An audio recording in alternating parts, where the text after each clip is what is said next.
chicken breast. Lagyan ko konting asin.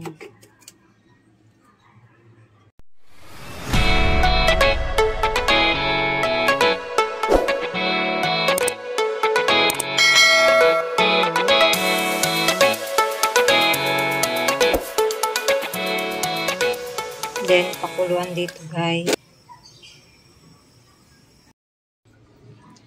Ito na guys, ang complete ingredient ng lulutuin ko. Ito na yung manok kanina na pinakuluan ko, ginayat ko na. Yan. Tapos, ito nakaprepare na tayo ng sibuyas, bawang, bell pepper. Tapos, ito 1 teaspoon pepper. Tapos, salt, 1 teaspoon. Tapos ito, cubes. Carrots natin. Malilit na gayat lahat. Ito yung kamote. Ito magpapalasa ng ano natin luto. Tapos, ito rin siya. Mga gulay ko. Yung beans, cabbage. At saka ito yung tauge. Ginayat ko rin ng maliliit. Yan. Luto na tayo guys. At one more thing, ito pa rin yung magic turmeric ko. Palagi meron ako niyan. Okay, let's start to cook guys. Lagyan na natin ng mantika guys. Ayan. Bawang.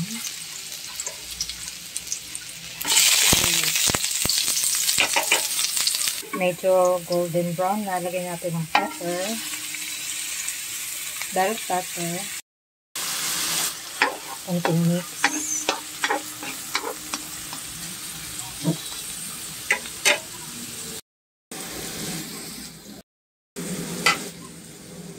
sunod na natin ang ating manok.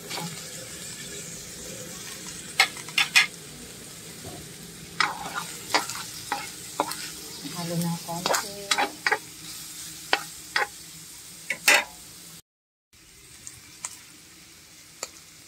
Ating asin.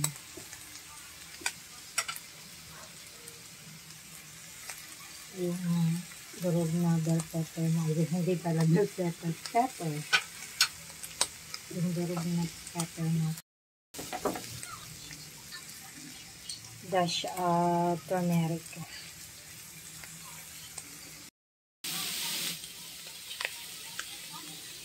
Yung ating cubes.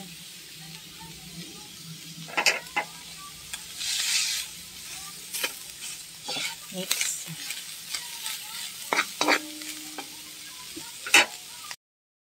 Lagyan din natin ng konting oyster sauce. Yan.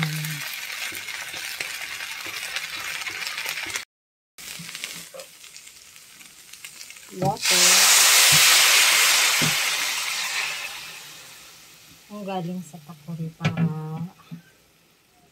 mainit na siya. Ayan natin kumulo. Takpan muna natin para kumulo siya ng mabuti. Kumulo na guys. Yan, ilagay na natin yung ating kamote. Then, carrots. Carrots na lagay natin guys. Yung bagyo beans naman ang isunod natin.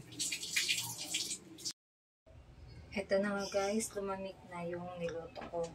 May technique pala akong ginawa ko kanina. Ginilit ko siya para yung liquid niya ay matanggal. Ngayon, ililipat ko siya dito sa lagayan na to. Ayan guys.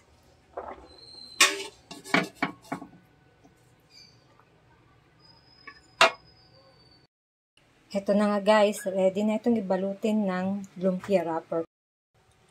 Magbalot na tayo guys.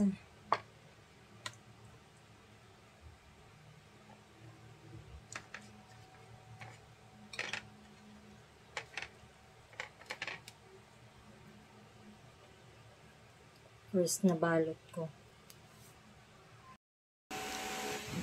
Ito na nga guys. Natapos ko ring balutin yung 50 pieces na chicken lumpia with kamote. Ito natin ilalagay. At ito naman, sineparate ko para lutuin. Magluto na tayo ng lumpia, guys. Yung ating ginawang lumpia.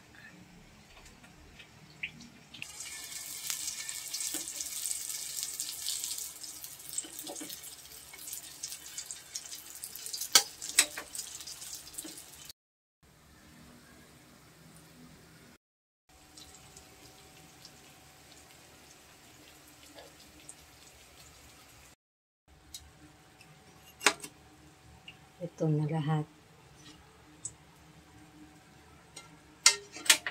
Thank you so much for watching, guys. At para updated po kayo sa susunod ko pong mga video.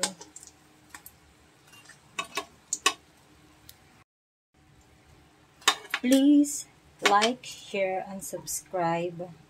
Thank you so much, everyone.